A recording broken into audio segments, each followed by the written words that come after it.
Once our next 5 mark is classification of materials. So இதுக்கு முன்னாடி we classify the materials based on resistivity. Okay, here we classify the material on the basis of energy band theory. Okay, so the solids are classified into insulators, metals and semiconductor அப்படிங்கிறத இப்போ நம்ம explain பண்ண போகிறோம். அதில் first what is insulator அப்படின்னா அதனுடைய energy pant ஸ்ட்ரக்சரில் பார்த்தோம்னா த எனர்ஜி கேப், அதாவது the energy separation between valence band and conduction பேண்டுக்கு இடையில அந்த கேப் லார்ஜாக இருக்கும். Okay, the forbidden energy gap is approximately 6 electron volt in insulators அப்படின்னு சொல்லுவோம். அந்த டயக்ராம் பாருங்கள். This is the energy band diagram for insulator. இது வேலன்ஸ் பேண்ட், இது கண்டக்ஷன் பேண்ட். அப்போ ரெண்டுக்கு இடையில செப்பரேஷன் எப்படி இருக்குது? 6 எலக்ட்ரான் வோல்ட் அந்த ரேஞ்சில் இருக்குது. ஸோ கொஞ்சம் முன்னாடி தான் சொன்னோம். So energy of the electron is measured in electron volt. அப்போ the gap is very large. So electron from valence பேண்ட்லேருந்து எங்கே போக முடியாது? கண்டக்ஷன் பேண்டுக்கு போக முடியாது. கண்டக்ஷன் பேண்டுக்கு போனால் தான் என்ன நடக்கும்? கண்டக்ஷன் நடக்கும். Okay, so even you apply large electric field, எவ்வளோதான் எலக்ட்ரிக் ஃபீல்டு அப்ளை பண்ணாலும் the electron cannot reach the conduction band. Okay, so if you increase the electric field or you increase the temperature, the electron cannot reach the conduction band. Here the separation is very large. Okay, therefore the electrical conduction is not possible as the free electron is not available in the conduction bandல electrons இல்ல, அதனால conduction நடக்காது.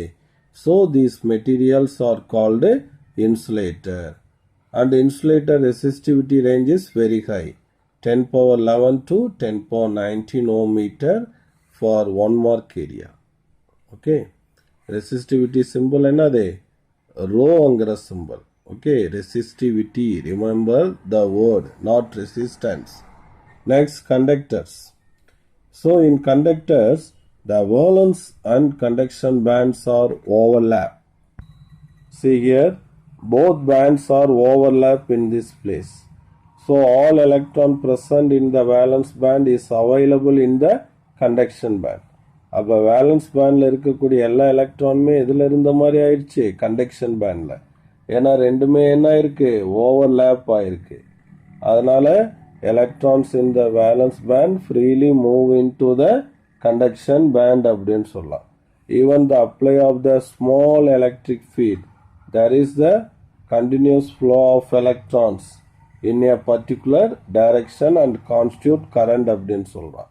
லைட்டாக electric field apply பண்ணாவே போதும், electron ஒரு ஆர்டராக ஒரு டைரெக்ஷனில் போய் நம்மளுக்கு எலக்ட்ரிக் கரண்டை ஏற்படுத்தி கொடுத்துரும் அப்படின்னு சொல்கிறான்.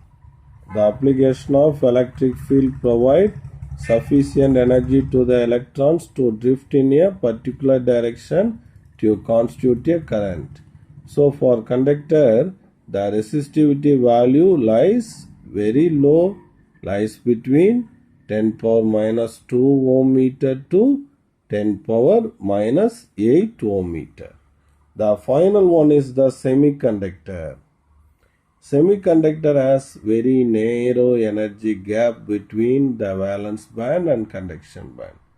So the energy gap value is less than 3 electron volt அளவுக்கு இருக்கும் அப்படிங்கிறத இங்கே சொல்லியிருக்காங்க. ஸோ இதுதான் அந்த மாதிரி. So narrow energy gap less than 3 electron வோல்ட்டுக்குள்ளே இருக்கும். இங்கே 1 எலக்ட்ரான் வோல்ட் இருக்கிற மாதிரி காட்டியிருக்காங்க. ஓகேவா? அப்போ ஒரு ஃபைனைட் டெம்பரேச்சரில் என்ன ஆகும் அப்படின்னு கேட்டோன்னா, the bonds between covalent bonds between the atom get broken. அப்போ ஆட்டம் கடையில் இருக்கக்கூடிய அந்த கோவலண்ட் பாண்ட்ஸ் பிரேக் ஆகும்போது த எலக்ட்ரான்ஸ் என்ன ஆகும் அப்படின்னு கேட்டோன்னா, it release from the covalent bond and it gain energy and move to the higher energy level. That is, the electrons from this valence band enter into the conduction band, and number of free electrons in the conduction band is increases, and the conductivity என்னாகும் அப்படின்னு கேட்டனா start ஆயிரும். But the conductivity in semiconductor is not so strong as in the case of conductor. கண்டக்டரில் இருக்கிற மாதிரி செமிகண்டக்டரில் அந்த அளவுக்கு அதிகமாக இருக்காது அப்படின்னு சொல்கிறோம். இதுலேயும் ரெசிஸ்டிவிட்டி வேல்யூலாம் இருக்குது. ரெசிஸ்டிவிட்டி வேல்யூ ஆஃப் செமிகண்டக்டர் வந்து 10⁻⁻5 ஓம் மீட்டர் டு 10⁻6 ஓம் மீட்டர் வரைக்கும் இருக்கும் அப்படின்னு சொல்கிறோம். ஸோ இங்கே பார்த்தீங்கன்னா நோட்டுன்னு கொடுத்துருக்க ஒரு விஷயம், வேலன்ஸ் பாண்டில் எலக்ட்ரான் வந்து எப்படி இருக்கும் அப்படின்னு கேட்டோன்னா தே ஆர் பவுண்டு. அப்போ வேலன்ஸ் பேண்டில் இருக்கக்கூடிய எலக்ட்ரான் என்ன ஆகாது அப்படின்னா, இப்போ இதுதான் வேலன்ஸ் பேண்ட், இது பவுண்டாக இருக்கும், ஒரே இடத்துல தான் இருக்கும், அந்த பாண்ட் ஸ்ட்ரக்சர்லேயே இருக்கும், இந்த ஸ்ட்ரக்சர்லேயே அது இருக்கும், அதனால் அது ஃப்ரீயாக மூவ் ஆகாது. அதனால் வேலன்ஸ் பாண்டில் எலக்ட்ரான் இருக்கிறதுனால நம்மளுக்கு எலக்ட்ரிக் கரண்ட் உருவாகாது. அது எங்கே வந்தால் மட்டும்தான் உருவாகும், இந்த மாதிரி கண்டக்ஷன் பேண்டுக்கு அது வரணும். அப்போ தான் அந்த பாண்டை உடைச்சிட்டு அது ஃப்ரீ ஆகணும். அப்போ தான் அதுக்கு பேர் free electron. They are responsible for conduction. ஓகேவா? அதான் இந்த நோட்டில் கொடுத்துருக்கான். Valence band electrons are bound electron which cannot move, they cannot contribute for conduction அப்படின்னு சொல்கிறான். அப்போ நம்ம டெம்பரேச்சரை இன்க்ரீஸ் பண்ண என்ன ஆகும் அப்படின்னு கேட்டோன்னா, இந்த பாண்ட்ஸ் எல்லாம் பிரேக் ஆகும். அப்போ பாண்ட்ஸ் எல்லாம் பிரேக் ஆகும்போது இந்த மாதிரி எலக்ட்ரான்ஸ் எல்லாம் என்ன ஆகும் அப்படின்னு கேட்டோன்னா, it reach the conduction band.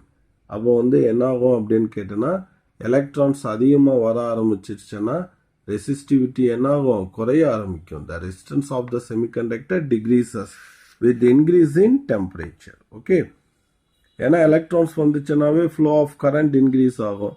அப்போ கரண்ட் இன்க்ரீஸ் ஆகுதுன்னா resistivity decreases, so resistance is also decreases. Okay, that is the discussion taking here.